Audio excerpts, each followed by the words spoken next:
Hello Gemini, Sun, Moon, Rising, and Venus signs. Kamusta kayo? Sana po'y nasa mabuti kayong kalagayan. Welcome back po sa Star Tarot. At kung bago kayo rito, welcome din po kayo. Please subscribe, like, share my videos, and leave me a comment kung naka-resonate po kayo. Thank you.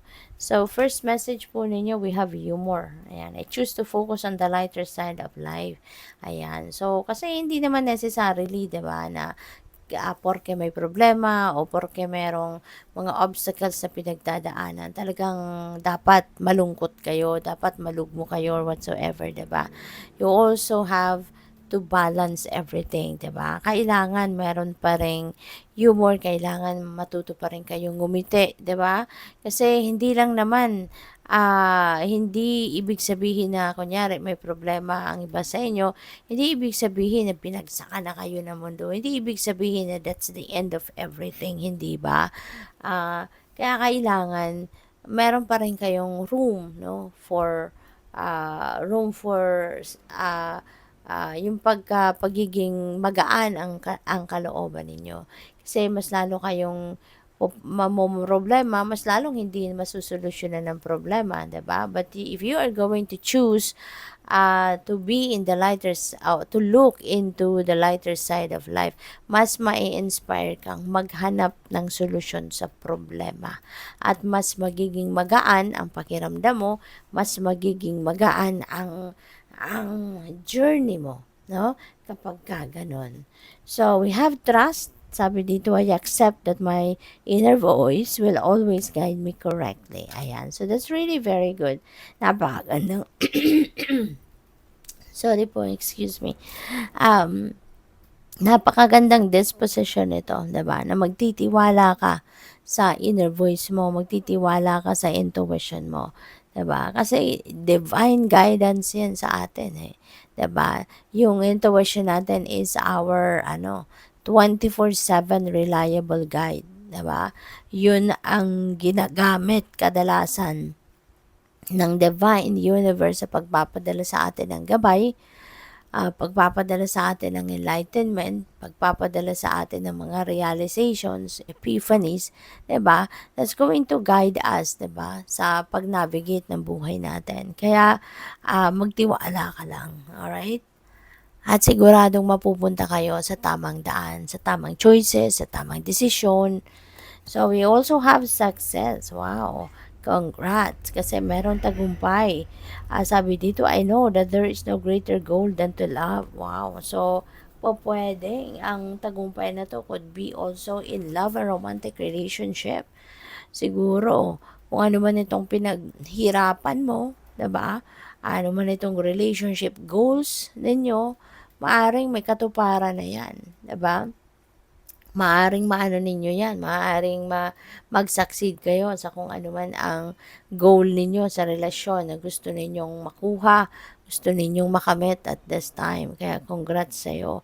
And for sure, that is not only limited to relationships, that is not only related to love relationship, but maybe this is also related to work, to your career, 'di ba? To your business, maaaring meron kayong mga tagumpay na makakamit sa ngayon. Kaya napakaganda, 'di ba? Kasi this is the fruit of your labor na, no? Makukuha mo na, aanihin mo na kumbaga ang bunga ng inyong pagsisikap, pagtsatsagat lahat. So, by the way, Gemini, maraming salamat for subscribing. And if you haven't subscribed yet, subscribe na po kayo. And also, maraming salamat din, no, for not skipping the ads. Malaking tulong po yan sa akin. And also, please click the join button kung gusto po ninyo na mag-join sa membership, no? Nasa baba lang po yan ng video. So, walking away, no? Si Eight of Cups is walking away from something. And maaari, nag-iba sa inyo rito is going to move on, no, with your life. Kumbaga, maaaring kung ano man ang kinabibilangan ninyong sitwasyon sa ngayon, whether that is in relationship, family, or trabaho man or career, maybe napagod na kayo dyan, maybe parang hindi na kayo fulfilled sa ginagawa ninyo, hindi na kayo masaya sa ginagawa ninyo, or pwede rin, no, na you are seeking for a meaningful life, no? Maaari yung kung ano man ang ginagawa ninyo ngayon, ano man pinagkakabalahan ninyo, maybe there's nothing there anymore for you, no? Na parang pakiramdam mo, pwede mo pang mapakinabangan or pwede pang maging beneficial para sa'yo. So, maaaring wala na kayo sa ganong sitwasyon. That's why you are going to choose to walk away, 'di ba? So iniiwanan na niya dito yung 8 cup na to, 'di ba? So moving forward na siya. So papunta na, no? Papunta ka na ngayon sa fulfillment, papunta kang muli, no, sa happiness, sa satisfaction, 'di ba? Kaya kung ano man ito, no? Ano man itong sitwasyon na 'to, kung saan ka patungo ngayon, you know na doon ka magiging masaya. Doon ka magiging ano, muli magiging excited, 'no? Kaya congrats sa'yo. So, pupuwedeng ano 'yan, kung kunyari sa relationship, pupuwedeng may breakup, pupuwedeng may separation, and kung sa ano din naman ito, kung sa trabaho pupuwedeng magre-resign ang iba sa inyo, yung gano'n, 'no? So, we also have Hierophant, 'no? This is marriage card, 'di ba? Si Hierophant pupuwedeng, mag-signify ito ng kasalan, 'no? Pupuwedeng ang iba sa inyo magpapakasal na, mag-aasawa na, or pupuwedeng ang iba sa inyo rito is going to continue to study, 'no? Baka ang iba sa inyo mag-aaral muli or pupuwedeng formal schooling, pupuwedeng online, pupuwedeng merong ka one-on-one na teacher, merong tutor, pupuwedeng gano'n, 'no? Kaya, good luck din sa'yo.